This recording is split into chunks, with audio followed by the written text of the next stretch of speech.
Halo sahabat Capsanek, sebelum saya mulai video ini, alangkah baiknya kalian klik tombol like, subscribe, hidupkan loncengnya, dan jangan lupa lagi untuk share ke teman-teman kalian agar teman-teman kalian bisa tahu channel saya dan bisa mengetahui informasi dan tutorial yang saya berikan. Oke, lanjut videonya. Halo sahabat Capsanek, di video ini saya bakalan bahas splitter fiber optik adalah pada topologi jaringan optik saat ini. Pemutus sirkuit fiber optik membantu pengguna mencapai kinerja jaringan optik. Splitter fiber optik juga disebut splitter optik atau splitter file, adalah perangkat distribusi daya optik yang merupakan gelombang terintegrasi yang dapat membagi file lampu menjadi dua atau lebih file cahaya dan naga yang berisi berekstremitas tertentu. Masuk dalam produksi pembagi optik telah memainkan peran penting dalam inti jaringan optik pasif seperti EPON, GPON, BPON, FTTX, FTTH, dan lain-lain. Mencari item Google menggunakan antarmuka PON tunggal untuk antar jemput di antara banyak pelanggan. Bagaimana cara kerja splitter fiber optik? Secara umum, ketika sinyal cahaya dipancarkan dalam mode fiber tunggal,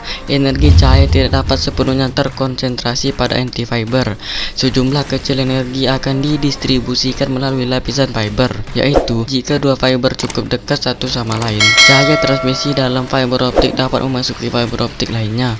Oleh karena itu, teknik penugasan ulang sinyal optik dapat diperoleh pada beberapa fiber, sehingga splitter fiber optik muncul. Secara khusus, pembagi optik pasif dapat membagi atau memisahkan file lampu antara beberapa file lampu pada rasio tertentu. Konfigurasi 1x4 terbagi yang ditunjukkan di bawah ini adalah struktur dasar. Memisahkan file dari lampu kabel fiber input tunggal menjadi 4 file bercahaya dan mengirimkannya melalui 4 kabel output fiber individu. Misalnya, jika saluran inlet fiber optik memiliki bandwidth 1000 Mbps, setiap pengguna di ujung kabel keluaran fiber dapat menggunakan jaringan dengan bandwidth 250 Mbps. Pembagi optik dengan konfigurasi yang terbagi 2x64 sedikit lebih rumit daripada konfigurasi terbagi 1x4. Ada dua terminal saluran masuk dan 64 produk terminal dalam pembagi optik konfigurasi 2x64.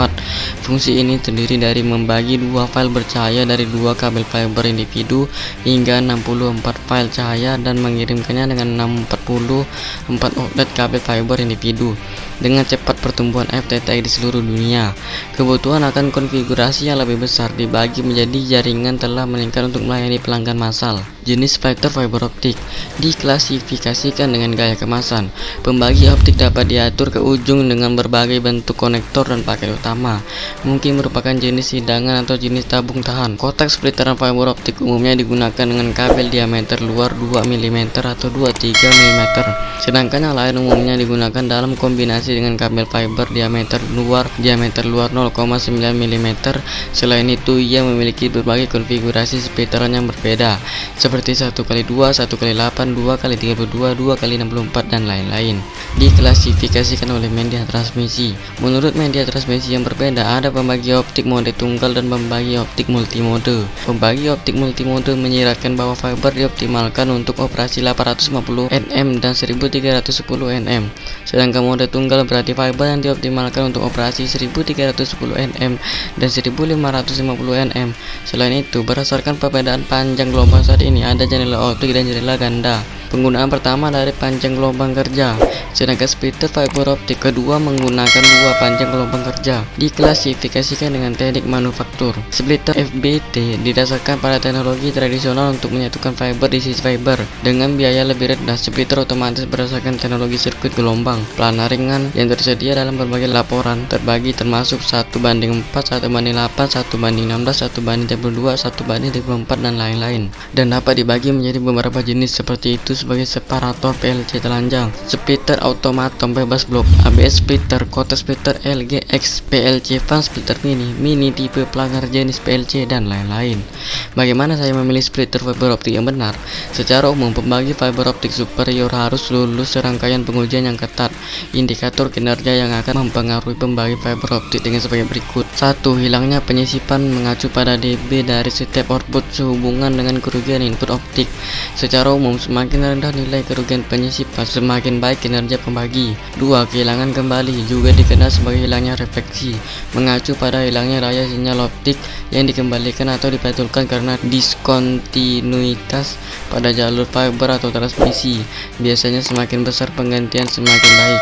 3. Rasio pemisahan didefinisikan sebagai daya output dari pelabuhan pengiriman pembagi dalam penerapan sistem dengan terkait dengan panjang gelombang cahaya yang ditransmisikan. 4. Isolasi menunjukkan pembagi optik rute cahaya ke rute optik lainnya dari sinyal optik. Selain itu, keseragaman directivity dan kehilangan polarisasi PDL juga merupakan parameter penting yang mempengaruhi kinerja kerusakan kinerja. Untuk opsi tertentu, FBT dan PLC adalah dua opsi utama bagi sebagian besar pengguna. Perbedaan antara pemisah FBT versus separator.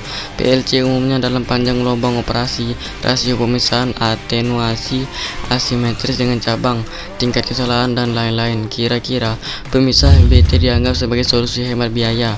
Pembagi PLC menunjukkan fleksibilitas yang baik, stabilitas tinggi, tingkat kesalahan terendah, dan dengan rentang suhu yang lebih luas dapat digunakan dalam lebih banyak jenis aplikasi. Sebagai biaya pembagi PLC umumnya lebih tinggi daripada pembagi FBT karena teknologi manufaktur yang rumit. Dalam skenario konfigurasi tertentu, pengaturan pemisahan di bawah 1/4 disarankan untuk menggunakan pemisah FBT, sedangkan konfigurasi pemisahan di atas 1/8 direkomendasikan untuk pemisah PLC. Untuk transmisi panjang gelombang tunggal atau ganda, pemisah FBT dapat menghasilkan uang. Untuk transmisi broadband PON, PLC splitter adalah pilihan yang lebih baik ketika mempertimbangkan kebutuhan ekspansi dan pemantauan masa depan.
Oke guys, mungkin segini saja informasi dan tutorial yang dapat saya sampaikan, dan jika ada kekurangannya saya mohon maaf. Oke guys, dan bagi kalian yang suka dengan video ini, jangan lupa untuk klik tombol like, subscribe, and share.